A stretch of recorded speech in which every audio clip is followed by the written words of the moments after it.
Good evening mga ka-walkers. As usual, here is your ka-walker Kuyang Jun at the family park. And tonight is May 18, 2025. Time check is 9:15. 9:15? 8:15. 9:15. So kaming dalawa dito ni ate. This is your ka-walker, Ate Millicent, joining me for tonight's walk and vlog. Nakarating kami rito about 8 o'clock. And so far kami ay nakaka 8,000 steps na. Very good. Bumibilis-bilis na ang inyong ka-walker. May improvement na. By the way, mga ka-walkers, I will report to you the progress of my walking. In the beginning. Parang napunta sa Bible Nung simula, April 29, first 500 steps pa lang ay pinagpapawisan na ang yours truly.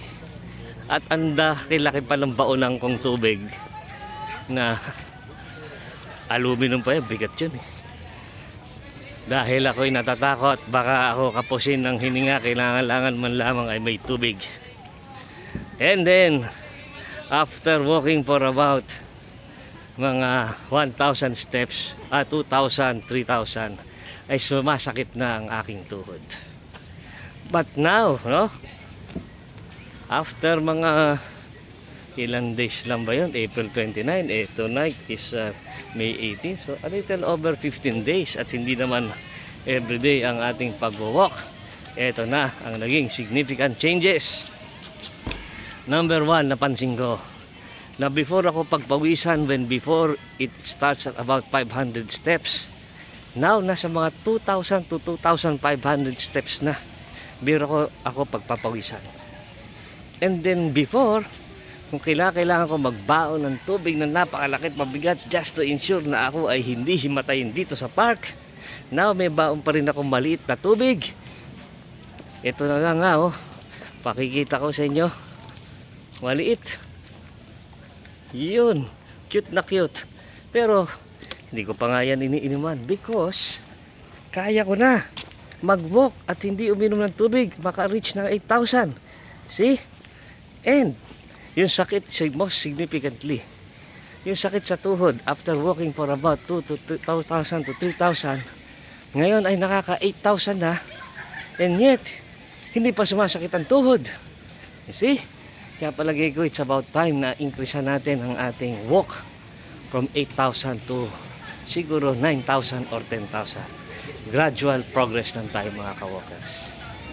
So ayan nakita ninyo na, I'm reporting to you almost every day, making this vlog, trying to document the progress sa aking paglalakad in the hope of encouraging more people to come and join us, especially my brothers, my dear brethren, who I sorely miss dahil pangalawang araw na hindi ko kayo nakakasama.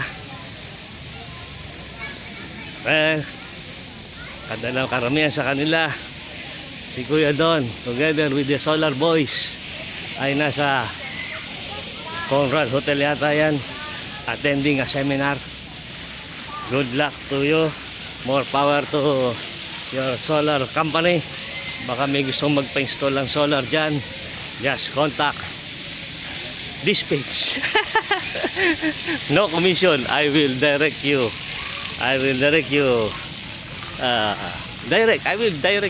to Kuya Don. Okay mga ka-walkers, good night, good evening, thank you buyers.